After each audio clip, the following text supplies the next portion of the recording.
আমরা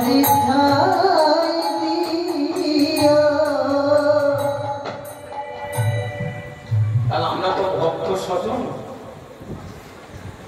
চাইবেন শুধু ভগবানের চরণ, এছাড়া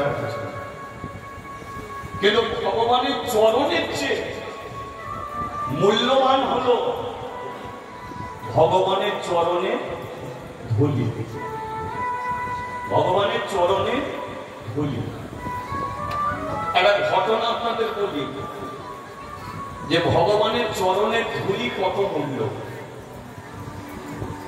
ত্রেতা যুগে রামচন্দ্র 14 বছর বনবাসী হয়েছিল। বিশ্বামিত্র নিয়ে যাচ্ছে রামকে বনে। হঠাৎ রাম দেখলো যে জঙ্গলের মাঝখানে একটা পাথর, কিন্তু পাথরটা একটা মেয়ে ছেলের মূর্তি। রাম প্রশ্ন করলো যে পাথর তো দেখতে পাচ্ছি, কিন্তু পাথর অনেক রকম হয়, কিন্তু মনে হচ্ছে যেন একটা পূর্ণ মেয়ে বসে বসে কাউকে ডাকছে। বিশ্বামিত্র বলল ও তোমাকে ডাকছে। রাম বলল না মাকে, ওর সঙ্গে তো কোনো দেখা সাক্ষাৎ নেই। বললো সত্য যুগের মেয়ে, সেই যুগ থেকে পাথর হয়ে আছে।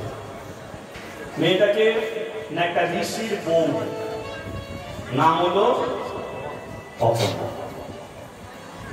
গৌতম ঋষি অভিশাপ দিয়েছিল পাথর হয়ে যেত।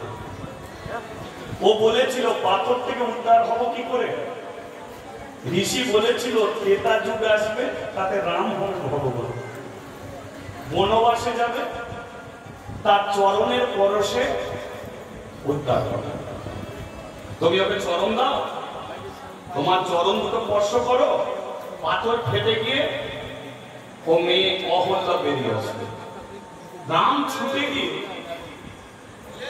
দেখুন মূর্তি রূপে বসে আছে, তাহলে শরীরে পা দিতে হবে, তাই তো? পা দিতে হবে। রাম দিতে গিয়েও থেমে গেছে। বিশ্বামিত্র বলল কি চরণ স্পর্শ করো। রাম বলল গুরুদেব আমার চরণের পরশে যদি পাথর ফেটে যায়, কিন্তু যাকে আমি উদ্ধার করতে যাচ্ছি সেটা একটা মেয়ে। কথাগুলো শুনুন, সেটা একটা মেয়ে। যতবার আমি পৃথিবীতে এসেছি অমন মেয়েদেরকে আমি পেটে এসেছি। ওরা যদি না থাকতো তাহলে এই বাংলার মাটিতে, পৃথিবীর মাটিতে আমি কোনোদিন আসতে পারতাম না। তাহলে একজন মেয়ে নয়, একজন নারী, নারী জাতি মা। আজকে যে মা হয়নি সে দুদিন পরে হবে, তাহলে একজন মা বসে আছে। তাহলে মায়ের বুকে কি কোনোদিন ছেলে লাথি মারতে পারে? দেখুন আমরা যেগুলো শুনি কত ভুল সিদ্ধান্ত শুনি, যে রাম নাকি চরণ স্পর্শ করেছিল তাই উদ্ধার হয়েছিল, কিন্তু রাম বলল ও তো মা। তাহলে মায়ের বুকে ছেলে কোনোদিন লাথি মারবে? তাহলে পারবো না। বিশ্বামিত্র বলল তাহলে ওকে উদ্ধার হবে না? হবে।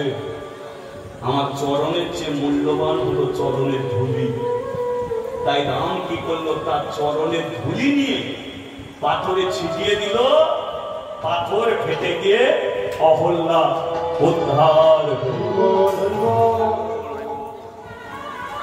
কারণ এই হলো ভগবান, যে 50টা ভগবান নয়, 500টা ভগবান নয়, ভগবান একটাই। তিনি কোনোদিন জীবনে ভুল কাজ করে না। মানুষ ভুল করে, ভগবান করে। আর এ থেকে কি বুঝলেন? যে চরণের ধুলি হলো সবচেয়ে মূল্যবান।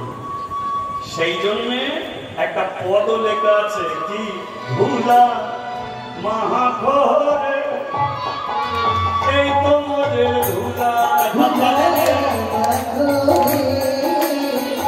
এই তো বোঝে ধুলা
बोलिए राधा माधव की তাহলে বুঝতে পারা গেল কি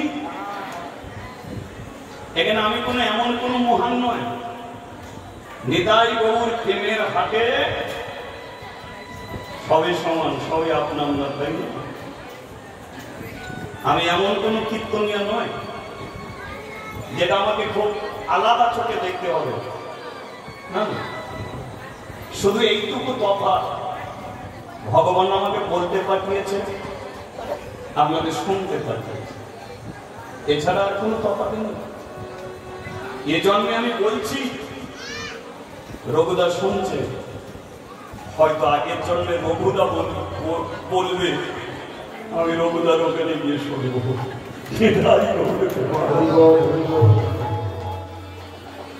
এছাড়া অন্য কোনো তফাৎ নেই তাহলে কি হচ্ছিল বলিয়ে রাধা মাধব কি তাহলে ভক্ত কি বললো যে তুমি গামচরবর্তী হেঁটে যাও তোমার চরণ আমি কেটে রাখতে পারবো না কিন্তু তোমার চরণে ধরি তো পাবো দুপুরবেলা গিয়ে বাড়িতে স্নান করবো স্নান করে আর তিলক সেবার মতো প্রত্যেকদিন লাগো ভগবান হেঁটে হেঁটে গেল ঠিক আছে কিছুক্ষণ পরে ভগবান ওই বাড়িতে এসেছে লক্ষ্য করুন বাড়িতে এলো দুপুরবেলা কিন্তু তখন দরজা বন্ধ দরজায় গিয়ে ধাক্কা দিচ্ছে ভেতর থেকে মেয়েটা বলল কে রে তোর কোনো জ্ঞানগম্য নেই বাড়ি ফাঁকা দরজা বন্ধ ধাক্কা দিচ্ছিস একবার বেরিয়ে আয় না মা আমার খুব খিদে পাচ্ছে বলল আমি যে অবস্থায় দাঁড়িয়ে আছি বেরোতে পারবো না কেন আমার একটাই কাপড় আমার স্বামী 3-4টে কিনে দেয়নি স্নান করে কাপড়টা শুকনো করতে দিয়েছি যতক্ষণ না শুকনো হয় ততক্ষণ আমি দরজা বন্ধ করে বসে আছি কাপড়টা শুকনো হলে তবে আমি পরব যা এখন চলে যা বলল আমি কৃষ্ণ তোর বাড়িতে এসেছিলাম নামটা শুধু বলে দিয়েছে যে আমি কৃষ্ণ বলার সঙ্গে সঙ্গে মেয়েটা কি করেছে কৃষ্ণ এটা হচ্ছে কর্ষণ শক্তি কর্ষণ আজকে ছোট করে এই যে আপনারা হরিবাসরে ছুটে এসেছেন কিসের টানে হরি নামের টানে কৃষ্ণ একটা চুম্বক আমরা হচ্ছে লোহা কোন লোহা যদি চুম্বকের কাছে যদি একবার দাঁড়িয়ে পড়ে, সেখানে চুম্বককে স্পর্শ করতে হয় না, দাঁড়াবার সঙ্গে সঙ্গেই চুম্বক আপনা হতে লোহাকে টেনে দেবে। তদ্রূপ আপনারা যেদিন হরিনাম শুনেছেন, সেদিনকে কৃষ্ণ আমাদের কাছে টেনেছে, আর টেনেছে বলি আজকে মালা পড়েছে, তিলক সেবা করেছে। ও তো টেনে রেখেছে আপনাদের, তাই তো আজকে আপনারা কেউ 5 কিলোমিটার দূর থেকে 10 কিলোমিটার দূর থেকে পরিবাসরে উপস্থিত হন। এটা কিসের টান? ওই চুম্বকের কাছে যাওয়ার। ও ধরে রেখেছে। তার কৃষ্ণ যেই বলেছে আমি কৃষ্ণ, বলার সঙ্গে সঙ্গে এই কৃষ্ণটা মেয়েটার কানে গেছে, আর যেই কানে গেছে দরজা খুলেছে, আর ভেজা কাপড়টাকে পরেছে, পরে এদিক ওদিক তাকিয়ে তাকিয়ে দেখছে কৃষ্ণ। কৃষ্ণ এসেছিল আমার দরজার সম্মুখে, কিন্তু কোথায় যাবে? আর কি কোনোদিন আসবে? আমি আমার হতভাগিনী জননী লোকিনী। কৃষ্ণ তো সবই জানে, সে অন্তর জানে। তাহলে আমি কি অবস্থায় দাঁড়িয়েছিলাম সে কি জানতো না? তাহলে একবার ডেকে চলে গেল কেন? একটু তো দাঁড়িয়ে থাকতে পারতো। চিৎকার করছে কৃষ্ণ, আর একবার আয়। আর কোনদিন বুঝি আসবি না, আর একবার আয়। দেখবেন জীবনে তুমি কঠোর প্রতিজ্ঞা না করলে ভগবান তোমার কাছে আসে। তাই মেয়েটা চোখ বন্ধ করে নিল, চোখ বন্ধ করে বলল কৃষ্ণ তুই আকাশ বাতাসে সর্বত্র থাকিস, তাহলে আমার কথাও তুই শুনছিস। আমি চোখ বন্ধ করলাম, তুই যতক্ষণ না পর্যন্ত এসে আমাকে মা বলে না ডাকবি, এ চোখ আমি আর খুলব না। তাতে যদি পৃথিবীর কিছু জিনিস না দেখতে হয়, দেখবো না। চোখ আমি আর চোখ বন্ধ করে মেয়েটা দাঁড়িয়ে আছে। কৃষ্ণ এসে পেছন থেকে আঁচল ধরে চোখ খুলব, চোখ খুলে দেখতে পাচ্ছে সম্মুখে দাঁড়িয়েছে পূর্ণবর্ণ ভগবান শ্রীকৃষ্ণ। ঠিক আছে, আর দেখে পাইনি, খিদে পাচ্ছে, খেতে দেবার আগে বসতে দিতে হবে। ঘরের ভেতর নিয়ে গেছে, কিন্তু বসতে যে দেবে আসন পর্যন্ত নেই, আসন পর্যন্ত নেই। মেয়েটা কৃষ্ণকে দাঁড় করিয়ে রেখে মেয়েটা কি করেছে, পেছনে একটা জিনিস নিয়ে দাঁড়িয়ে আছে। কৃষ্ণ বলল কি রে, কি নিয়ে দাঁড়িয়ে আছিস? না দেখো না, দেখো না, দেখো না।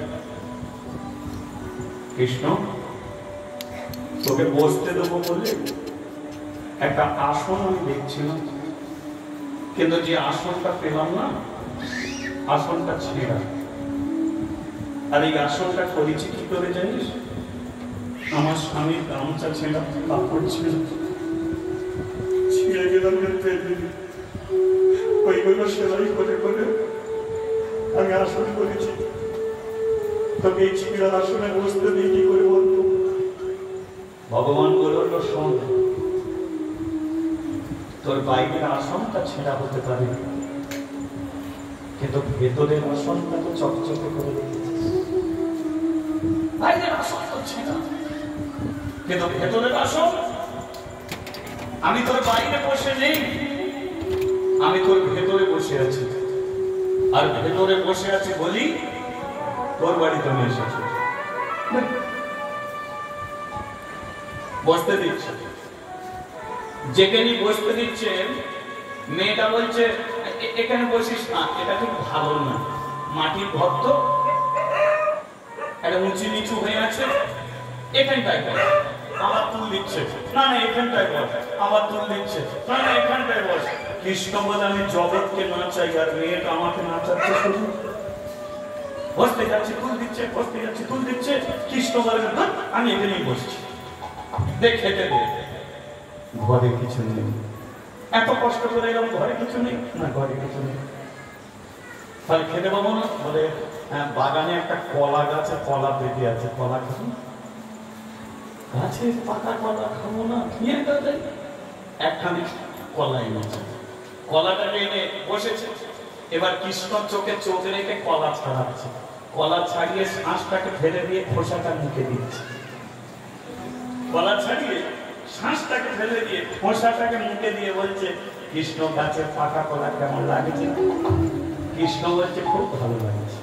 বলে দাঁড়া তাহলে আর একটা দিন। আবার ছাড়িয়ে শ্বাস ফেলে দিয়ে খোসা দিয়ে বলছে এবারটা কেমন লাগছে? কৃষ্ণ বলে কেন আগে যেটা দিলি তার চেয়ে এটা ভালো লাগছে। বলে ভালো লাগছে? বলে দাঁড়া দাদা আবার দিক। বলে আবার ছাড়িয়ে শ্বাসটা ফেলে দিয়ে খোসাটা দিয়ে বলছে এবারটা কেমন? বলে ওটার চেয়ে এটা ভালো লাগছে। ভাবতে পেরেছেন? আমরা মানুষ ওটা বিয়ে বাড়িতে যাবো, কি গো দাদা খাওয়া দাওয়া সব রান্না বান্না কেমন হলো? সবই ঠিক আছে ভাই, তোর মিষ্টি কেন তুবড়ে গেল? নিন্দে করবি কারণ জিজ্ঞেস করেছে না, বলতে হবে। আমি একটা মহান